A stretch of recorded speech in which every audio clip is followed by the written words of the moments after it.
Oke, balik lagi di Kebun Desain Ngevlog.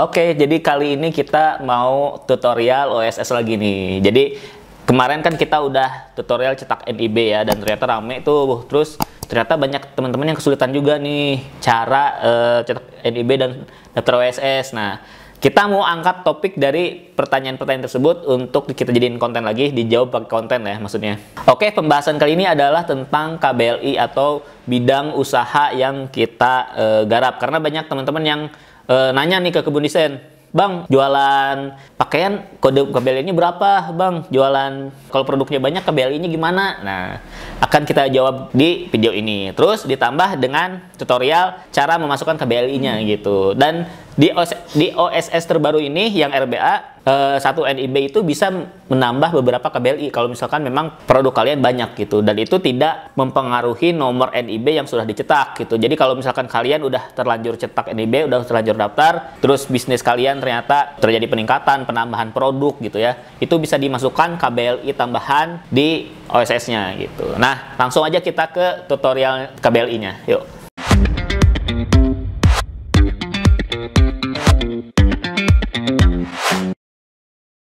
Nah, untuk mengetahui kode si KBLI, nomor KBLI kita yang cocoknya yang mana, nah pertama kita buka dulu websitenya, yaitu oss.go.id. Nah, ini adalah halaman utama oss.go.id ya.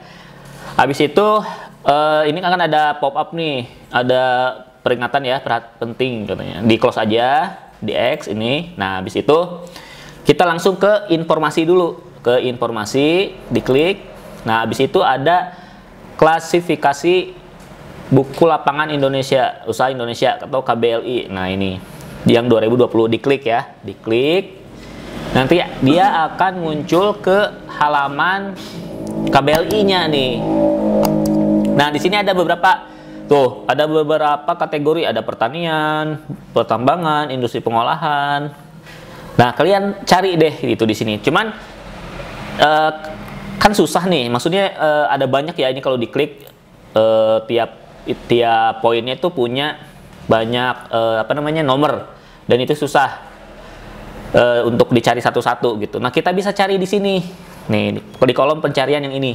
Misalkan kalian nyari apa nih, nyari misalkan jualan furnitur, coba ya, klik, ditulis aja di ini furnitur. Nah, dia muncullah beberapa kategori furnitur. Nih, contohnya ada 46491, perdagangan besar peralatan rumah tangga. Nah, apakah kalian termasuk yang ini atau enggak nih? Nah, terus ada perdagangan eceran furnitur.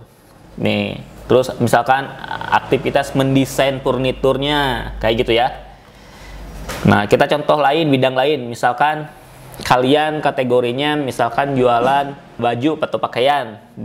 Di kolom pencarian ini diklik, langsung ditulis aja pakaian. Nah, ini ada berbagai macam kode nih, ada pakaian jadi dan perlengkapannya. Terus ada nih, contoh yang ini ya, kalian harus jeli membaca sebelum memilih. Kalian harus baca dulu, usahakan baca dulu semua, karena contohnya yang ini kode 141 itu untuk pakaian dan perlengkapannya, tapi bukan untuk berbahan kulit berbulu gitu. Nah, kalau yang ke 142 itu bahannya kulit berbulu. Nah, jadi bahan pun bisa jadi beda kode KBLI-nya gitu. Jadi usahakan dibaca dulu kalian termasuk yang mana. Nah, baru deh pilih atau tulis kode KBLI-nya untuk nanti didaftarkan di profil OSS kalian gitu. Nah, ada beberapa kategori baru kayak desain grafis aja, itu baru muncul di KBLI yang 2020. Karena di OSS yang sebelumnya yang bukan RBA masuk ke jasa lainnya gitu. Contoh nih, misal di Kebun Desain ya, desain grafis. Nah, 7413 aktivitas desain komunikasi visual, aktivitas tuh ada banyak ya. Seni pertunjukan, teknik swasta, pendidikan teknik, ada banyak gitu ya. Nah, itu adalah cara untuk mengetahui KBLI kita. Nah, gimana sih cara nambahin KBLI di profil OSS kita? Nah, kita langsung lanjut tutorial yang kedua.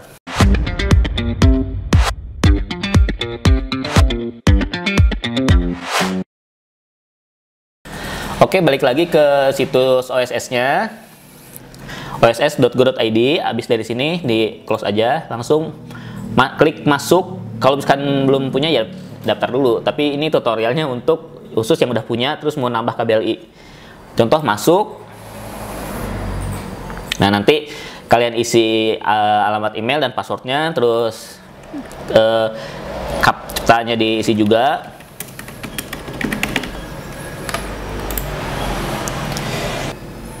Loading. Nah, habis ini kan ada nih halaman seperti ini. Habis login, itu sekalian langsung klik perizinan usaha yang ini.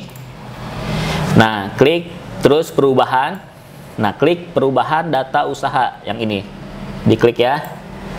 Diklik. Nah, ada pemberitaan kayak gini. Oke aja. Nah, habis itu kalian pilih yang tanda ini, tanda pensil di pojok kanan bawah. Tanda pensil usaha kalian, diklik.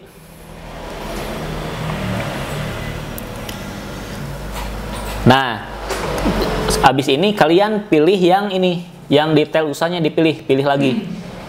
Pilih bidang usaha. Nah, muncul pop up seperti ini.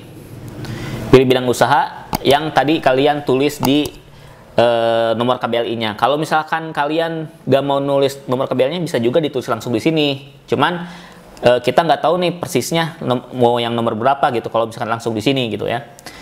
Tulis di sini juga bisa langsung, misalkan desain grafis atau misalkan pakaian. Ini karena kita mau nyoba yang untuk kebun desain sendiri, kita coba desain grafis ya.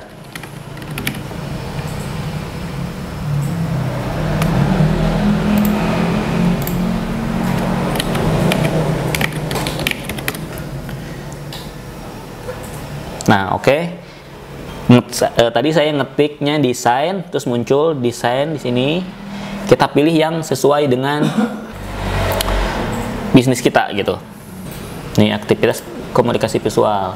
Nah, terus nanti ada perinciannya, baca dulu nih, sesuai nggak sama bisnisnya gitu. Oke, udah bener. Kebun desain ada di desain grafis ini. Terus ruang lingkup pekerjaannya. Nah, tinggal diklik aja.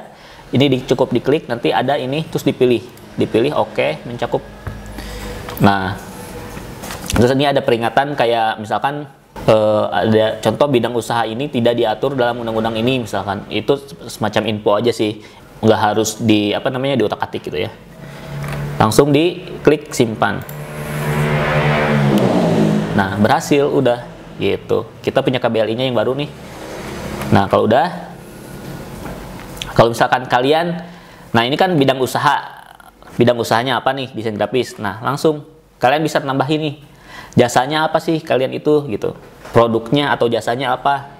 Misalkan kalau misalkan jualan pakaian apa nih, misalkan kaos, daster misalkan, atau misalkan celana kayak gitu, bisa ditambah produk.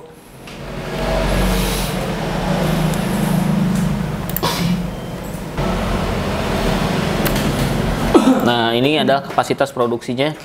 Misalkan contoh lainnya desain logo. Kebun desain bisa produksi logo berapa nih per tahun, misalkan kita contoh misalkan 300. Kapasitasnya misalkan satuannya, habis ini kapasitas, terus ini satuannya apakah pieces, apakah potong atau bags. Nah, ini bisa dipilih nih, ada banyak ya, ini lumayan ribet. Coba ada pieces. Nah, ada pieces. Nah, cuman untuk menambahkan ini gitu, kita memang harus apa namanya, melakukan validasi resiko dulu gitu. Di sini ada tulisannya ya. Jadi kita nggak bisa ngeklik ini gitu. Cuman kalau misalkan kalian udah validasi risiko, baru kalian bisa tambahkan produk dan jasa kalian di sini gitu. Ini tombol validasi resikonya. Diklik dulu, oke, udah berhasil. Nih, contohnya. Setelah divalidasi ternyata termasuk pada UMKM. Nah, baru kita tambah produk yang tadi ya. Lainnya desain logo 305. 400 aja. Bisnis, simpan. Nah, kita akhirnya punya produk nih. Kapasitas 400 pieces setahun, desain logo ditambah lagi nih. Misalkan kita jasa kemasan gitu kan, kebun desain mostly yang paling banyak ngorder ke kebun desain itu logo dan kemasan gitu. Walaupun ada juga item-item lain tapi tidak sebanyak yang logo dan kemasan gitu. Kita melayani jasa sosial media juga, video iklan juga, terus company profile, terus bulletin atau misalkan apa ya, proposal kayak gitu-gitulah. Buat keperluan PT juga bisa gitu. Ini pilih lagi, desain kemasan produk, kapasitas 400.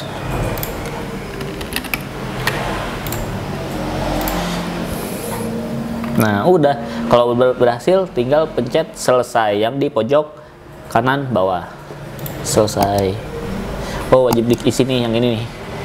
Terus, oh ini harus di sini. Dipilih aja ya, diklik terus dipilih. Ternyata nggak bisa di custom ini. Tombolnya langsung klik selesai.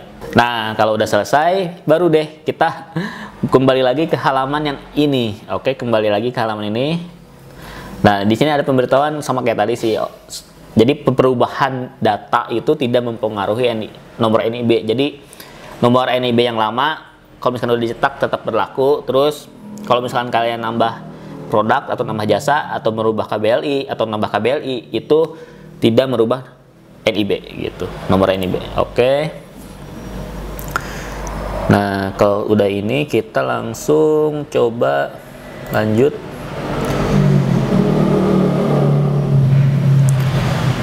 Terus ini masih yang kemarin ya, kita checklistin lagi. Jadi kita close dulu. Jadi klik lanjut, terus ada ini lagi. Habis ini statusnya masih strip, kita pilih lagi ininya, yang hijau ini pilih di bawah. Pilih lagi, ini pernyataan mandiri kayak yang tutorial di awal ya, kita checklistin aja. Terus lanjut.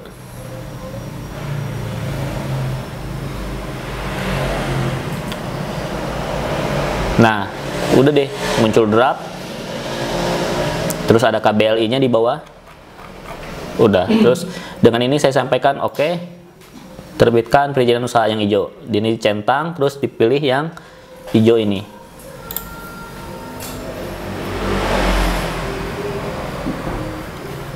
Oke. Nah, udah selesai. Terus lanjut kita ke beranda lagi.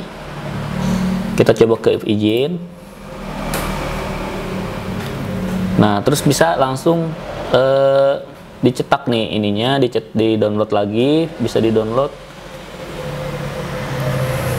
Yang ini yang pernyataan apa? Yang pernyataan mandirinya bisa di download juga. Karena kebun desain udah download, jadi nggak download lagi.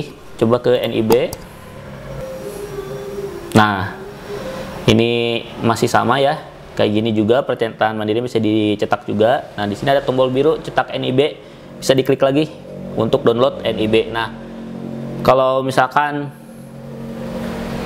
muncul langsung di download gitu. Jadi perbedaannya adalah ketika kalian masukin KBLI atau memasukin produk baru dan jasa baru, akan ada di lampiran ininya, apa namanya, perubahannya ada di lampirannya gitu. Ini kita coba download dulu.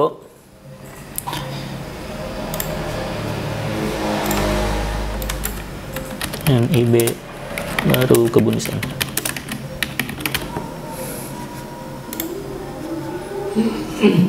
Nah, sudah terdownload.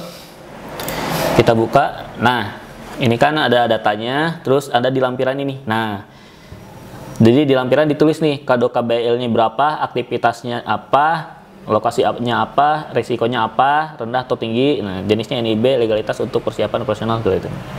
Nah, udah deh. Kalau udah gini, NIB-nya bisa dipakai lagi untuk pengajuan perizinan yang lain atau pengajuan merek atau dan yang lainnya gitu. Oke, itu aja tutorial OSS kali ini. Sampai jumpa di vlog berikutnya. Jangan lupa kalau misalkan kalian mau support Kebun Desain dengan cara order logo, order desain kemasan, atau desain-desain untuk bisnis kalian, itu bisa. Nomornya ada di deskripsi di bawah video. Oke, sampai jumpa di vlog berikutnya. Dadah!